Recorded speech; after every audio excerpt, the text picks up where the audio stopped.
your girl Shannon from Tesla and Chill, and today we are going to test drive the 2021 Ford Mustang Mach-E Premium all-wheel drive. Now, what does that mean? Let's break down this bad boy, because this packs 346 horsepower, 428 pound-feet of torque. It can do 0 to 60 in 4.8 seconds, and it has a range of 270 miles. Now, I just have one question for this car. Does this drive like a Mustang? And does it have to look like a Mustang to drive like a Mustang? And this is an SUV. We have to state the obvious. This is not one of the iconic Mustangs that we all know and think of. You know, the kind that does like burnouts, it does donuts in the church parking lot. You see it like bolt off the line at an intersection. You hear that V8 engine. But this one does have the tri-bar sequential taillights. It has really sharp body lines. It has that iconic long hood.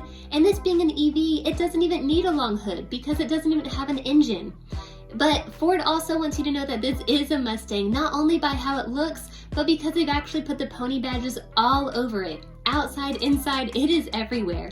Ford wants you to know that this is something that they stand behind.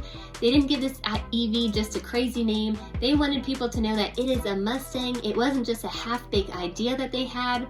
Although some things that are half-baked are actually pretty good. I don't know if you've tried the Ben & Jerry's half-baked ice cream, but it is the bomb. But when it comes to cars, I do want a fully baked idea, and Ford totally came through with this car. Let's switch gears and let's talk about the 3 driving modes the Mach-E offers. You can see I'm in the Engage mode, and this offers a fun, balanced drive. I would equate this mode to being a good one to drive the family around in. Maybe you're dropping the kids off at soccer practice. It gives you some excitement because you hear the propulsion sound, but it's not too overwhelming.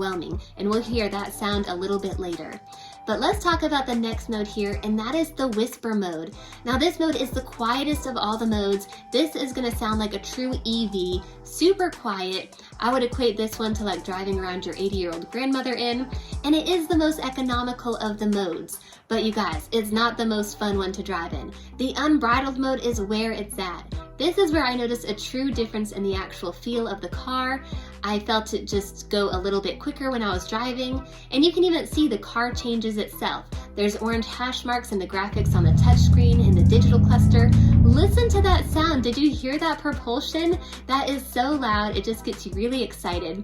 And this can do 0 to 60 in, again, 4.8 seconds. Now the GT trim level with the performance package, that is targeted to do 0 to 60 in 3.5 seconds. So it kind of equates to a Tesla Model Y performance.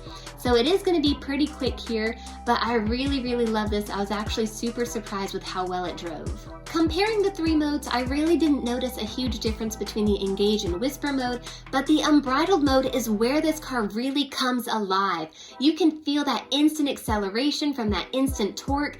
This is where Ford must have gotten the Mustang name from. You can feel that there's Mustang blood in this animal. Okay, but we have to stop right here. I want to do a little bit more of a deep dive into the touchscreen, so we'll circle back to the driving portion later. Talking about this touchscreen, it's a 15.5-inch screen, and you can see that it's vertical, but I really wish that it was horizontal. I mean, even Tesla just refreshed the Model S and the Model X to have horizontal screens. I just really feel like that's the way of the future. I mean, that's how we watch things on our phone. When you go to the movie theater, or if you watch a movie at your house, you're watching it on a wide screen. So why would a car screen be any different? Maybe one day it'll change, I don't know. But this screen is the way that you can control a lot of things here. Your heated seats, and you guys, those heated seats get super toasty. Like my buns were on fire, but I really liked it. And the heated steering wheel, this was super nice. It worked so quickly, and I wish this was something that my Model 3 had. Now, something I didn't really care for on the screen was that gigantic volume knob. Now, Ford says that they included it because a lot of feedback they got on the car was that people wanted an actual knob to control the volume with, but I think this knob is a little bit excessive. It's so big and it only controls volume. They said maybe one day they can push out an over-the-air update where it can control other things, but again, I think it's just a little bit much, and to me, it felt a little bit like it was on the cheaper side. It felt sort of plasticky, like in a toy car kind of way, like one of the toy cars my son would play with, and he's only 2 years old. So it felt really lightweight, and it didn't rotate super smoothly as I turned it. One thing that didn't feel cheap about this car is the steering wheel. It felt really solid in my hand going from the actual wheel itself to the buttons that I'm pressing. And a lot of these buttons correlated with the 10.2-inch digital cluster display that's right in front of me. Now that digital cluster, that displays all of your pertinent information when you're driving, from how much range you have left, to your speed and the speed limit, and your nav directions. I feel like this car has a really good interior for someone who's transitioning from their old ICE vehicle into the EV world. They want to dip their toes in, but they want to do it really comfortably. And this car is just the welcoming way to do it. It's not super sci-fi like a Tesla, but it's not super old school like an ICE vehicle either.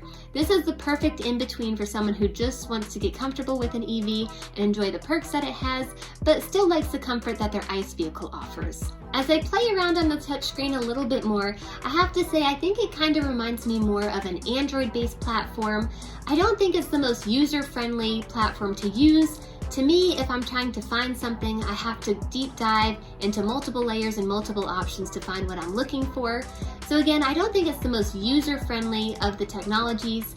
I think Tesla, on the flip side, they are more comparative to an iPhone or Apple, and I think their technology is again a little bit more user-friendly. But one thing that I really liked about this Mach-E was that they give you the energy breakdown as far as what your car is consuming and how much of it. And I think that's really genius. I do wish Tesla would do this. But again, I have to say, to boil it down, I think that Ford really makes decent cars, but sometimes their technology can be a little bit subpar. Where on the flip side, Tesla at its core is a technology company, so you're gonna have the most cutting edge technology, but sometimes you might not have like quality builds that live up to the most luxurious standards. You might have some quality issues there.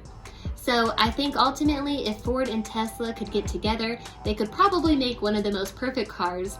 But until then, I think you just have to decide what kind of vehicle you're comfortable driving. Do you want the most cutting edge technology, but you have to be okay with maybe having some quality issues? Or are you okay with a vehicle that is gonna be decent, but it might have yesterday's technology? This SUV does have one pedal driving, but I found that the regenerative braking wasn't as strong as I would have expected, especially coming from a Model 3 myself. I thought it would be just a little bit more sensitive, again, especially comparing that to any Tesla model, but it did slow down substantially whenever I would take my foot off the accelerator, but again, I thought it would come to a stop a little bit sooner than it actually did.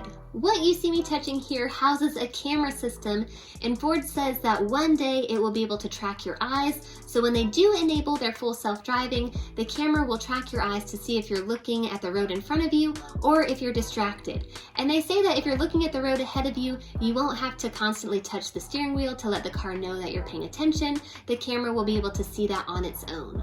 A few other features I appreciate about the Mach-E are the backup camera.